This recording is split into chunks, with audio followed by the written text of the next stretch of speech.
Well, hi, guys, and welcome back to the Dog Days podcast. My name is Pamela Chandler, and with me today, to my right, I have Noelle and Rachel to my left. Sorry, it's Rachel to my left.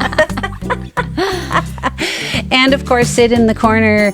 And we are coming at you today with a really cool group of dogs. This is the Hound Group. Release the hounds! Release the hounds! And this is, our timing is really good because the podcast we dropped prior to this one was on instinct.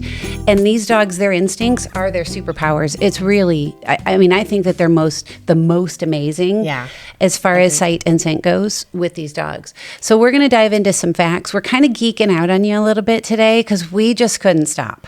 We have some really, really amazing facts that might even seem kind of hard to believe. So hang with us, okay? So if you like geeking out on dog information, this is the podcast for you today. Oh, yeah. Sure. And we'll have a few stories for you as well because we do have a few of these that we've trained, but not as many as the other groups. Why is that, I wonder? I think that they're adopted for specific jobs. Okay, yeah. And if you think about people, hunting, and the people who would adopt them, they train them to do those specific jobs. Yep, exactly. Because most hounds share the common ancestral trait of being used for hunting. Yeah.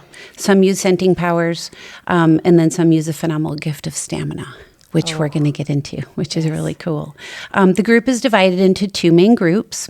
The sleek, long-legged sight hounds, they use explosive speed, and we're going to get into their vision. We're going to give you some cool facts on what those dogs can see and what they can't see, what might surprise you a little bit. And then the tough, durable scent hounds that rely on those powerful noses. Again, some facts that will blow you away. Yeah. So we'll get into that. But we're going to break them down because we like to do that. It keeps us organized, and it helps you kind of follow along. So we're going to start with those sight hounds, and Noelle's going to give you kind of an idea of some of these breeds that the AKC recognizes. Indeed. The ones that everybody, I think, knows, greyhounds, right? Greyhounds are in there. Amazing dogs. The Afghan hound, those are the ones with those beautifully long, elegant, gorgeous coats that just kind of... They're like Fabio. Yeah. With the flowy hair. Fabio. I know that reference. Yes, I get it. you know that one. Oh, my God, Rachel. Look at me go. She knows Fabio. Rachel is in the house. But they do. They remind me of Fabio. Oh, they totally We do. don't see that many. I've trained a couple. They can get a little. They can get a little weird. Yeah, they can get a little weird. Interesting. All that hair. Oh my gosh, I know. You've got to start to manage it. Right. See, that's why the braid. why the braid. Yeah, makes I am sense. definitely not an Afghan. I get it. I totally get it. As you're looking, think about these breeds. They are all that long, lean, sleek, built for speed, right? Aerodynamic, Skinny heads.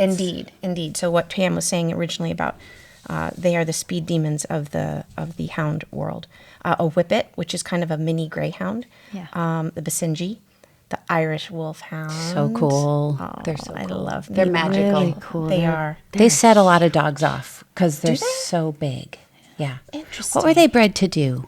Is it wolves? I think they were bred to hunt wolves. A wolfhound. Duh. Sorry. It's right there in the name. Do you see that bubble over my head?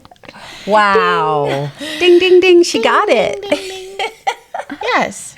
But a lot of dogs react to them. Yeah. And my guess is it's just their presence. They're so darn big. Yeah. And But tall. they're very calm. They're I very agree. calm. They kind of just The ones that we've seen, maybe we haven't seen true. Well, but if you think of a true alpha dog That's dog is true. quiet and calm. That's true. And they're Yeah. quiet and calm. Their presence alone Confident. just does everything it needs to, Yeah. essentially. But Yeah. the ones we've seen, it's very surprising that that's what they do. 'Cause Yeah. They can't be bothered. No. They cannot be They're bothered. like, whatever. Gotta go catch That's me fine. a wolf. If you're not a wolf, I don't want it. Exactly. That's it. That must be Pharaoh it. hound is the other one that I think we would recognize. Oh, yeah. Yeah. They're cool. We again- had one at Wolf Academy. He was a cool dog. His name was Disco. he was That's just funny. one of my favorite. It was funny. Yeah, He was happy. He's a funny dog. Yeah. They Just kind of ran. remind me of Vizslas, looks-wise. They remind me of a Vizsla, Definitely. but really skinny. Really skinny. And the longer, pointier face. And that, that same pointy face that's characteristic. But of coloring the and stuff is kind of like a similar-ish Indeed, to a Vizsla. Yeah, they do. They look a lot like a Vizsla. Yeah, I agree with you. Sorry for that big shake. That was Sid. We all feel much better now. We all feel much better. We're just calming Yes, around that's here. right. That's I'm right. going to shake too. Are we gonna? Do you want to go into characteristics or wait? I'm going to talk a little bit about Yeah. their vision now. Perfect. Because I think these stats are kind of cool. The sight hounds have a total field of vision of 270 degrees. So if you think about that, if I can give you kind of a comparison, humans have 70 degrees sight of vision. Total field of vision. Total field of vision. So if you're thinking 360 degrees would be behind your head, they've got 270 degree field of vision. So again, that long, narrow face with the eyes kind of set to the side a little bit. Is that right? Yeah. Yep. And I'm sorry, I said 70 degrees. 70 degrees greater than human. So the human field of vision is 180 degrees. Got it. And it is because their eyes are kind of set to the side because their faces are so skinny. They have those skinny heads. The average dog has about 250 degree field of vision. So just for reference. That's amazing. It's kind of interesting. Yeah. Their heads are what they call the secret weapon because they are so skinny and narrow. It allows their eyes to be placed kind of laterally. So they get this crazy field of vision. They have what they call an herbivore field of view, which is similar to prey animals. So you think like deer, horses. Oh, yeah. Right? That are not carnivores, they're herbivores. And they have eyes on the side of their head to watch for danger in all directions. Yep. The dogs aren't really, instinctually watching for danger. They're watching for movement. Yeah. They're watching for things to chase. And that's what your sight hounds are bred to do. So we'll get into that a little bit more. But they call it an herbivore field of view because that's the same thing those animals have. The visual streak is their retina superpower. And this is kind of cool. They're known for having this visual streak. It's a horizontal, slightly aligned area on the retina lined up with ganglion cells. So they have a higher number of retinal ganglion cells in their visual streak to retain heightened sensitivity to objects and rapid movement, way more so than other animals. That's amazing. Yeah. And when they go, they go. I mean, if you've seen one of these sight hounds go, it's quick. It's quick and fast. They pick up that movement and they just, everything in their body says move toward it. And it's fast. Their kryptonite is stationary objects. So this is kind of interesting, right? Yeah. If there's a squirrel running, they will chase it. If there's a squirrel just sitting right there, they don't notice it. Might not even see it. Might not even see it. Yep. Because their dimensional vision is not good either. Oh, that's so they gave a really good example where you may have, your dog walk right into their food bowl, but if something's moving a half mile away, they're precise, they're on it. So their dimensional vision's not as great. Our dimensional vision's a little bit better than theirs is. So kind of some cool facts with that depth perception and then their field of vision. So they essentially trade their depth perception for an almost superhero-like ability to detect the tiniest movement across a massive field of vision. So that's a good way to put it, I think. Yeah. It kind of brings it all together. Definitely. So your sight hounds are magical, and we're going to talk more about some of their characteristics in a minute, but let's touch on the scent hounds now. So Rachel's going to go through kind of a list of scent hounds, and most of you will have heard a lot of these before. Oh, yeah. The one at the top of my list is a Dachshund. We call them Doxies because I don't think I can pronounce it properly. Dachshund. Yes. The German. German. It's German. Yeah. I won't do it justice. Pam just did it justice. A few other ones that most people will probably recognize: the Bloodhound, the Beagle. I love beagles. They're so cute. Basset Hounds. We don't see many Basset Hounds. We Maybe don't a see few, too many but basset not too hounds. many. Yeah. Or at least they're not in training. What did I have in training? I had a basset hound. I had you? in puppy class. You said okay. a puppy. And, Well, yeah, it was a basset hound. Which I can't. And he wouldn't do anything. Well, All he wanted to do was sniff the yard. Like he was nose down the whole time. And mom had a leash on him. She just had to pull him. I'm like, well, get him on a harness so we're not pulling on his neck. But their ears like bring up scent. And I mean, it was a 5-month-old puppy and he was just Doing obsessed. Yeah, he couldn't stop sniffing. That's so funny. They're so funny. The coonhound, there's a few different types of coonhounds, but just broad coonhounds. And then one that's interesting, it's actually not recognized by the AKC. It's a black-mouthed cur. They're more of a generalist because they have many talents. They kind of fall into that middle of the pack. They kind of have a little bit of the sight and the scent stuff going on. So they're not technically recognized, but they do fall into the scent hound category. We have trained a few blackmouth curs. Yeah. And they're really trainable dogs. They're smart. They're Very smart. smart. Yeah. They're pretty focused. Yeah. But yeah, I read that the UKC, which is the UK's version of the AKC, does recognize the blackmouth cur, and they put them in just a broad category called hound. They don't drop them into sight or scent. So that makes a lot of sense. Yep. Yeah, it's pretty cool. So when you look at scent receptors, now these are cool statistics, and you guys probably went through this with your certification program. I used to go into kindergarten classes and talk to the kids, and we'd talk about the nose. And if your kids like this kind of stuff, you guys, there's a TED Talk out there that talks about a dog's nose. And it's really cute the way they've done it. Mm-hmm. And it's a little like cartoonish video. But these guys, your scent hounds, they crush all of those numbers. Okay. So if you're looking at a dash hound, they find about 125 million scent receptors. The German Shepherd has about 225. So that's kind of interesting that the Doxy falls below the German Shepherd. Mm-hmm. However, your big nose bloodhound checks in with about 300 million scent receptors, the largest number in all of the dog kingdom. That's amazing. Isn't that amazing? So But see, it it's makes no sense. wonder that It's that no nose wonder. is down there on the ground the Yeah. whole time. The whole time. And guess how many humans have? 5 2. million. Oh, 5. You were close. Today, I have about 800 million because I put on the stinkiest perfume on the planet. It's not even stinky. It's terrible. It's not. It's killing me. If there were a scent hound in the room, it probably would avoid me. Well, he wouldn't be in the room because you're here. He would He'd have be to like, leave. ugh. He'd be sneezing. He'd be constantly sneezing.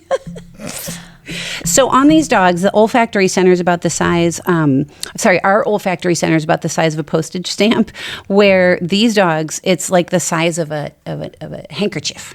Oh, That's wow. what they say. So it's just a broader field of space for that olfactory real estate.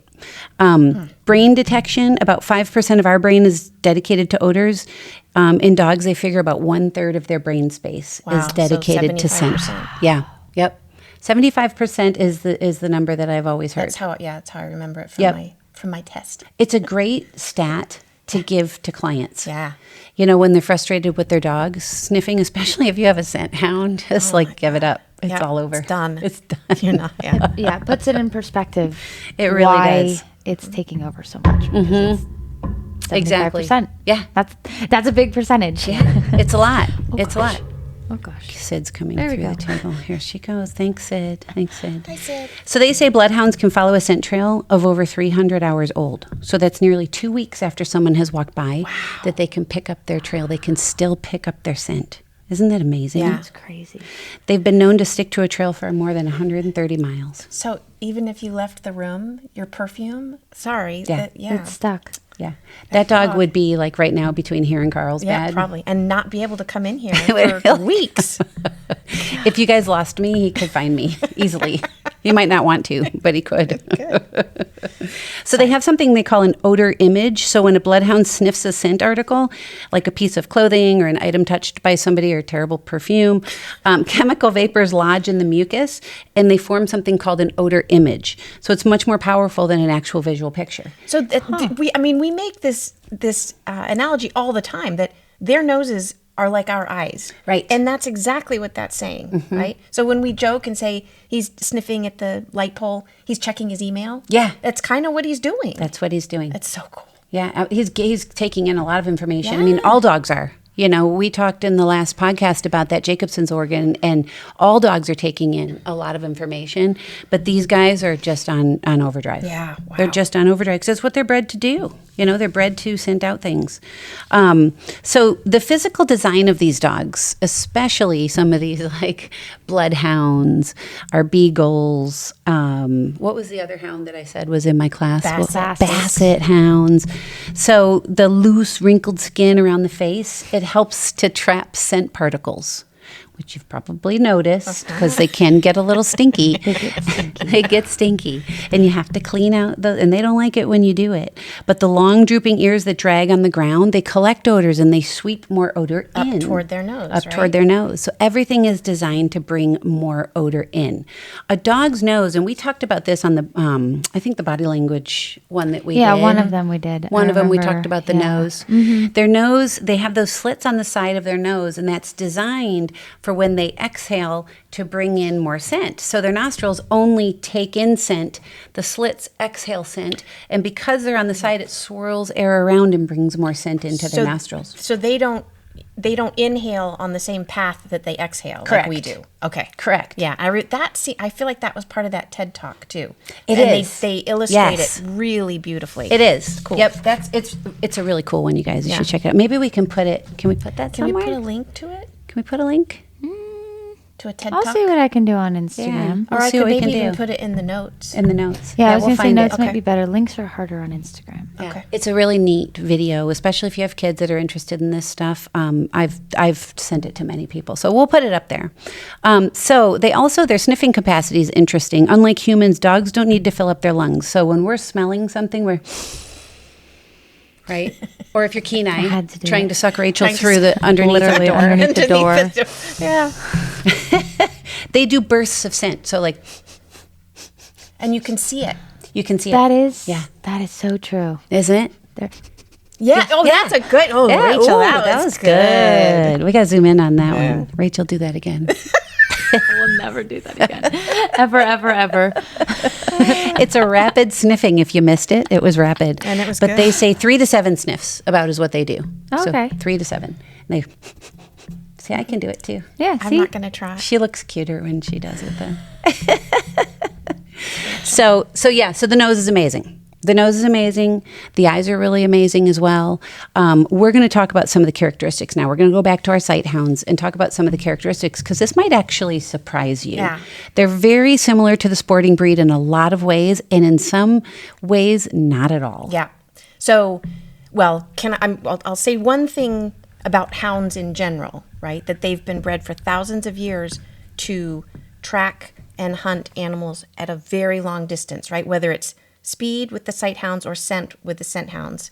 But they do not rely on their humans, right? So in the sporting group, we made a really big point of them being bred to assist humans, that they rely on their humans. These guys, not so much. So they go long, long distances without humans, and they are entirely capable of it. They have a very strong independent streak. And Very I independent. love that. Yeah. They'll very get independent. lost. And so the fact that Wander off. they do, they put their noses down and they're gone. But that's Goodbye. the scent hound. So characteristics of the sight hound.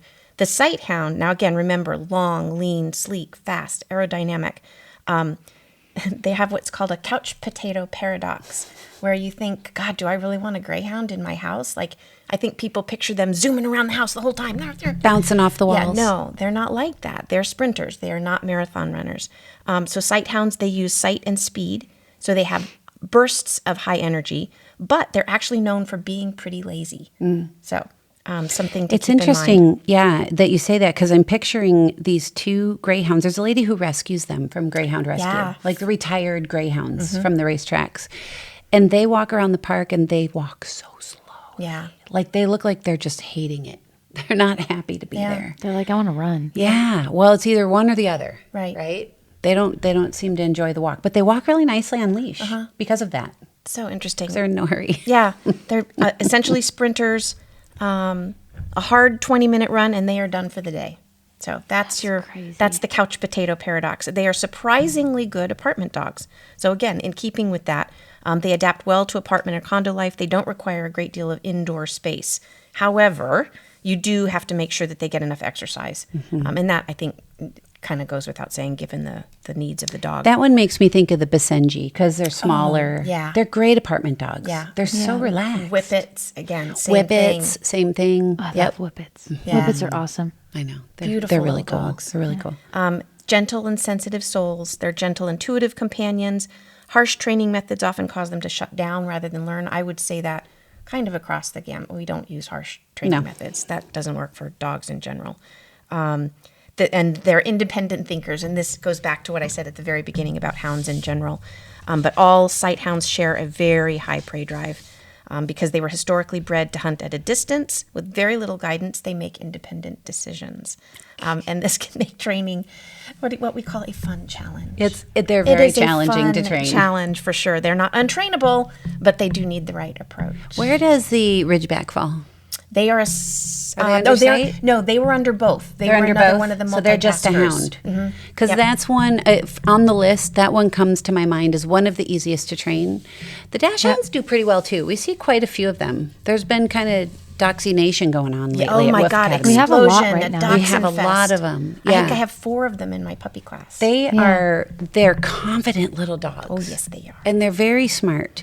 And I think that they're pretty easy to train. They're stubborn. They don't like to go down. No, they don't. I get They're that. pretty much on the ground. They're already there. So Yeah. they're the low riders. I like it when they sit kind of sideways. I know. Like on their hip. Yeah. When we teach the sit, it's always funny because you have to kind of look. Is he his sitting? I'm like, bottom are you down? sitting? Are your bottom down? Is your bottom down? I can't really tell.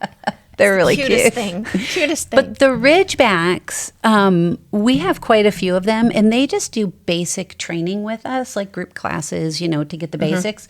But we don't see a lot of behavioral issues with those dogs. They're great. We have great. quite a few in daycare. Yeah. They are wonderful in daycare. They're just very easygoing. I have a happy. boyfriend. His name's Remus. I love Remus. I like Remus too. I give He's so him cute. beef liver. I take him out and I give him beef liver and then I put him back in the yard and he gets really mad. He's like, give me the bucket. Give me Special the whole treatment thing." for Remus. He's a baby. Now we know. And doesn't He's a good dog, he though. he got a sister or He has his litter mate, Kamari. his litter mate comes? Okay. Who comes and goes, and she's also really wonderful dog. Like, she came into daycare a little bit later. We've had Remus since he was a baby. She came in a little later, fit right in. So Easy cool. peasy. Yeah, they're pretty easy Love it. dogs. They're great dogs. I keep saying I think that'll be my next one. You've said it a You've few said it, times. yeah. Every I've time you heard see you say Remus, it. you say it. I'm like, I'm getting one of these. I'm gonna Yes. steal him. He's mine. I'm taking him home. They let's see here. They're clean. Clean, lazy dogs. That's what it says. Perfect. Clean. They generally don't bark. All it kind of goes along with everything that we're saying about certainly Remus. Happily live in the country or town. They don't shed very much, and they're not really prone to health issues. Yeah, deeply Wow. bonded to their Checks people. a lot of boxes. Yeah, right. Like a lot of big boxes. Big boxes. Yeah. Yes. They are because they are extremely lean. Again, that athletic, sleek, lean, aerodynamic. They've got very low body fat, so they can be sensitive to cold temperatures. Need coats or sweaters. They need sweaters. I put one on Hank anytime the sun is not out. Hank. I put a sweater on him. Oh, he probably loves The it. parents are like, He he's does. fine. I'm like, no, he's cold. He's cold. And naked. but he's another one that even when he comes into daycare, he's just like he doesn't come flying out of the car. He's just so kinda, chill. "Hey, He needs I'm 5 here." kisses, and then he jumps out. I Yeah. do it every single time he gets out of Yeah. the car. I give him 5 kisses right on the side of his face, and then he happily gets out of the car, and he just It moseys on surprised down. me that they're in this group. Honestly, Yeah. it surprises me because they don't have a lot of the characteristics. At least not like the sight or the scent. Like they don't seem super instinctual. It seemed again. If you saw them at the racetrack though, with a rabbit, We should get one out here with the prey drive and see what they do. That'd be fun. that Yeah. would be fun. That'd be cool. Yeah, to see what they do. Probably, Yeah, because probably that's blow an ACL. Yeah, maybe not. Oh, that'd be bad. But so they're one of the great ironies of the dog world. Ancient, blazing fast hunters Love that. that turn into the world's most elegant couch potato. There we go. I love it. That's a nice headline. Couch ornaments. The bio. Yes. I love it. Yes. And low maintenance for Indeed. grooming. Yeah, that's key too. Yeah. For in my world, that's key because I have dirty dogs. Yes. Your dogs are pretty low maintenance, though. There, They are. except for Roman. Yeah. He has a big something on his head. Oh no. Yeah, a big Bonked boo boo. his head. He bonked his head on something. Yeah, it was something like maybe a knife. I don't know. Oh, He has dear. a big hole in his head. Crazy dog. So we talked about the characteristics of the sight hound. We now have to talk about the characteristics of the scent hound. So I'm going to let you do that, Rachel. Absolutely. They are social butterflies. So, with dogs, people, they're really good family dogs. They were bred to hunt in packs, so they crave that company. So that's why they love their humans, their dogs, both. Whatever they can get, they will take it because they want that pack kind of mentality. So I think that's a really good one. I think that's a big one. If you want a social dog, there's another box that is checked. Yeah. The nose rules everything. So this is the defining domestic trait of the scent hound. They tend to focus on the task at hand and are not easily distracted. So if their nose is down, that's it. Getting their attention is really difficult at that point. Once their nose catches that, it's like, hello. They're like, yeah, I don't know who you're talking to. And I'm I not found there. that even food, like you cannot pull them away once they're on a scent. It's really difficult. It's really hard to really do. difficult. And this goes back to all of the stuff we talked about in the last episode with instinct and what we said at the beginning of the podcast, which is these guys are the instinct. You can't get frustrated rulers. with them The because instinct rulers. it's their nose is just completely taken over. Yeah. It's To the point very where difficult for they them wouldn't to break even it. probably hear you. Correct. You have to know what you're getting. I think people get them because they're so stinking cute. Yeah. And they're sweet dogs. Yeah. Like you rarely have behavioral issues, but you just have to know. You've got a dog that's going to be obsessed with scent. Yep. They're wanderers. They have a wanderer problem is what they call it because their nose takes over and they're gone. They're not paying. They're not looking. Their nose is essentially doing their looking for them. Right. Whether it's where it's supposed to go or not, they're going and they're total following sense. that scent. So it could be gosh. a mile from your house. Like they're just going to go. Truly. They just keep going. And then they look up and go, oh, They're like, I think I'm lost. where the heck am I? Well, my guess is they can just sniff their way back home. They should be able to, They should especially be if able that to. perfume is Oh lingering my there for the gosh. Yeah. Leave them a good smelling perfume to track. That's some horrible Actually, sneezing. that's kind of true. I mean, if the scent path is there, they would be able to scent Yep. scent their way back. Yep. Well, I remember when we talked to Babs, we talked to a local trapper, and she gave us some really cool information. And she said dogs will always find their way home. Yeah. The problem, of course, is there are a lot of dangers in the world. So, there are cars, there are coyote, there are birds for small dogs. So, one of the dangers gets in the way, you've got a problem. But the dogs will find their way home. And what happens is the humans kind of screw it up. Yeah. Because we By send going out a out. search party and we start spreading scent everywhere and they can't follow the scent trail home. Yeah. So, that or was we send things out to try and look for them like drones and things, and that freaks them out even more. So scares them away. Yeah. Except for the bloodhounds. They won't hear it. Yeah, exactly. No, That's true. exactly. Another one is the baying. They call it the beautiful nuisance. This is their bark, essentially. It is. It's there. It's a lot. Very specific. I wonder if we could get a sound clip of it Oh, yeah.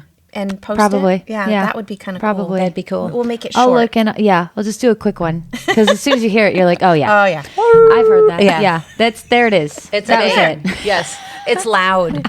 We had a dog doing that at Woof. They were baying like that. Oh my gosh, it was years ago. And Rachel's like, what is going on?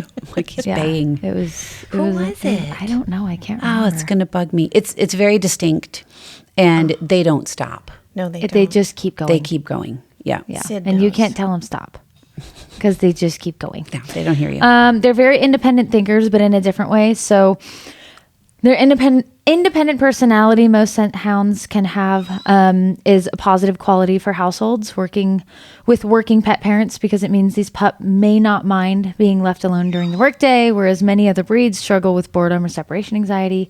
They are confident, self-assured dogs. So if you work, a little bit longer days, these dogs might not mind too much. They're like, all right, Being alone. bye. I'm Yeah. good. Yeah. I'm good by myself. Leave me by myself. Again, it kind of goes back to what Noelle said. They're very independent thinkers. So when they're off hunting, they don't need a person to give them guidance and tell them what to do. They're just going to do it on their own. It kind of works again. Another big box checked. They Yeah. don't have crazy separation anxiety because they're good being by themselves. Yep. Very independent. And so. but again, as long as the task that they're on is one that's appropriate to the space and to your lifestyle, right? Yeah. Yep. A story's coming to mind. Sid, come here. Come here. Right here. Come on. Sid wants to be a part of the podcast. does. She's doing her horrible Sid whine. It was a Basenji in puppy class. And the mom had talked to me prior to and said she just doesn't want to wear a leash. And, you hear things like this a lot. They're afraid of their harness or we can't get a leash on. And so I thought, I'll just bring her to class. They're off leash to start. So it's puppy class. This dog's great. She's totally fine. She's the cutest little thing. A little white Basenji. Oh, Yeah. She was Interesting. really Wow. cool looking. And so it came time to put the leash on. Uh-oh. And the mom's like, what do you want me to do? And I said, what is she going to do? And she said, she's going to scream. I remember this. Do you I remember remember? you talking about, yeah, I think I actually heard it. You probably and did. I was like, oh. Because I think you were on site when I was Yeah. teaching class. And I had no idea. This dog was really going to scream like this. So I said, take her into the box, like a gated area. Yeah. So she can't run away from you, right? So we don't end up with just a mess on our hands. So she did, like she followed mom off leash, no problem. And she had a slip. It was just a gentle, soft slip leash because I figured you can make that a nice lasso and just scoot it over her head. She put it on this dog. She screamed. You would have thought somebody was hurting her. She screamed and screamed and screamed and screamed. So I took 2 more slip leashes and tied them to that one, and we did class. And she sat in the middle of the class just so mad. No, she didn't move. She didn't move. Did she didn't move. Did she keep screaming? She stopped screaming, and then she pouted. She was mad. But Basenjis, from what I believe, because we have the one in camp, they don't bark. Right. They make. Oh, that's why they scream. Maybe that's why they scream. Yeah, actually, that's on my fun facts. It's the Basenji doesn't bark. No. Yeah, it's interesting, huh? Yeah. They're quiet, but makes they'll make sense. other noises. Yeah, and they're a little concerning sometimes. Wow. Yeah. So what I told her was I attached 3 slips. The first one I gave her was a thin, like 3/8, 4 foot. Because I thought, let's just give her something easy. And she screamed. So we added more leashes to it. So it would be now a long leash. And at the end of class, I took the other 2 off and said, don't take this leash off of her. Because she was with her all the time. Like Okay. she was working from home. She was with this dog a lot. So we talked about it. Is this a safe thing to do? And she said yes. So she came to class the next week. She still had the slip on. Oh. Yeah. She came to a pack walk like a few months ago. She still had the slip on. Oh my God. Because mom was like, I just am afraid to take it off. That's insane. And she accepted it, and mom hung in there with it. She Wow. accepted it. I think if she, like at night, she'd take it off when she put her in her crate and then it would go back on and she'd just wear it all day, but she had to get her to accept it. But yeah, super stubborn. And I don't know the reasoning behind why she didn't want that. She just wanted her freedom. She didn't want to be tethered to a leash. And so that's not a tendency of Basenjis is to not like to be tethered. That's the first one I've seen. Okay. Poppy wears that big harness. She wears a harness. She doesn't do anything She around doesn't her seem to neck. care. But she doesn't It could have care. been the around the neck, but we couldn't get near her with a harness. Like Yeah, it was no. way worse. Because then she'd fight you, Oh, geez. Yeah. So we had to stick with a slip because you could just boom. No, it's easier. It's so much easier and quicker. And she wasn't pulling on it. Yeah. She was just mad. She was super mad. So get it off me now. But to your point, yeah, I've got some fun, like breed-specific fun facts. And the Basenji is famously known as the barkless dog. So funny. Yeah.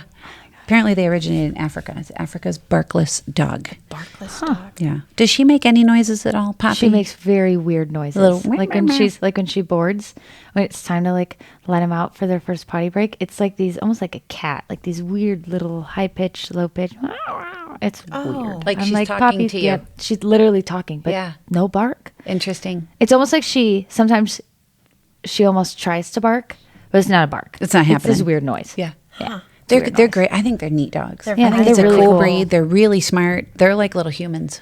They really are. They're crazy smart, and people love them when they have them. They're just like part of the family for sure.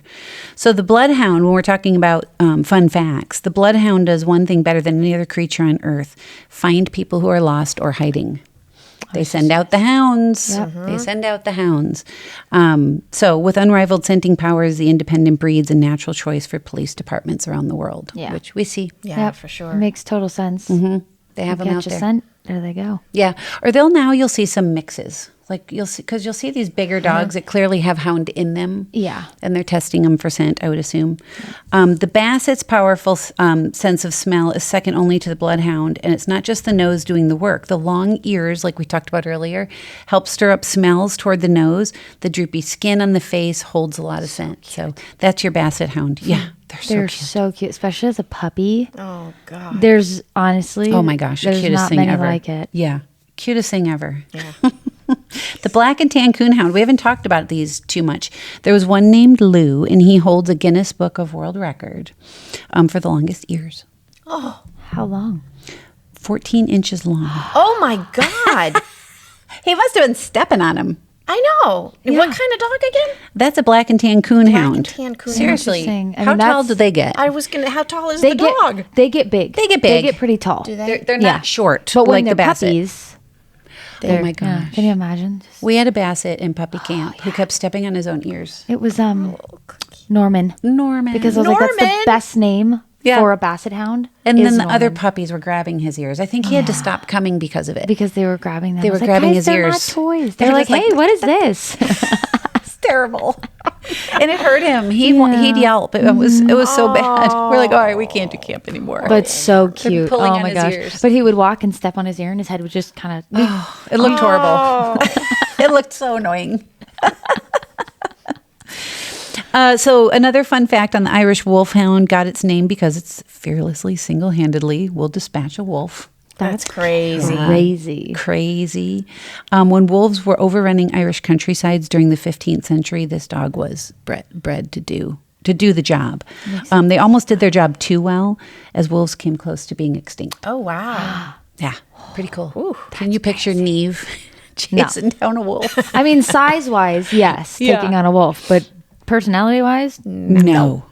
These are no. giant dogs. If you guys haven't seen a wolfhound, you should Google one. They are They're amazing. cool. They're striking. Yeah. We see him at the park when Neve walks by with Dad, and he's got the wolfhound and the corgi. yeah, That's Archie. right. Archie's Archie just the corgi. he could just go right underneath it if he really totally. wanted They to. probably could. And people at the walk will be like, "What kind of dog is that?" Yeah. Like, that's an Irish wolfhound. Pretty They're cool. cool. They're But really cool they dogs. kind of look scruffy. Yeah, They do. Right? They have like you wouldn't- it's wiry hair almost. Yeah, well, Yeah. exactly. And they're just, they're such amazing dogs. Oh yeah, remember she was in puppy camp and she jumped on that fence and got her paw stuck. She let me help her because but she was wasn't so happy. big she could reach so big, like reached her Yeah. arms over. I have my a gosh. picture. You know what? I have a picture of when she was a puppy and I'm standing with her and she's literally like, she was like maybe 6 months old, staring right into my eyes. I am not tall by any means, but But that's still. a big puppy.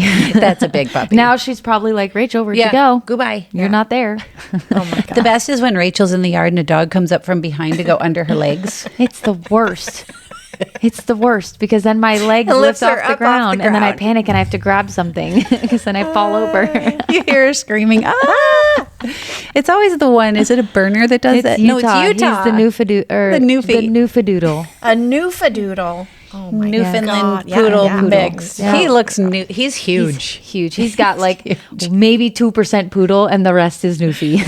He did it to me, and I was like, "Holy!" But I'm tall, and they did it to I'm not. Rachel. There was no way she could keep her feet on the ground. Nope. Had to grab the little tree next to me. I was like, oh no, I'm going to fall. Help. And he does it every time I walk in the yard. I don't walk in the yard on Wednesday afternoons anymore. Oh. Watch out for Utah. Okay, some more fun facts. The Greyhound. We have to talk about the Greyhound. Their story began in Egypt thousands of years ago. It's cool to see where these dogs originated. know, right? It's kind of surprising. They were the hounds of the pharaohs, which makes sense because pharaoh hounds were born out of that too. But they were designed to detect, chase, capture, and dispatch wildlife in the desert. Wow.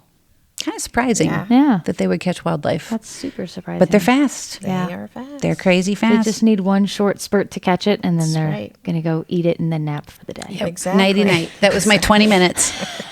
Now I'm out. I'm out. Goodbye. Tapping out. And then there was the American Foxhound, which we don't see too many of. But these dogs were beloved by George Washington at Mount Vernon, so they were named the state dog of Virginia. Okay. Olive has some Did you know foxhound that? in her. No. Does she? Yeah. So she's state dog dog of of Virginia. Virginia. Yeah. I wonder what California's state dog is. Chihuahua. Pit bull. It's what our shelters are full of. I know. Yeah. Labradoodle. Oh God. Yeah. Yeah, that's probably True. Probably true. Probably true.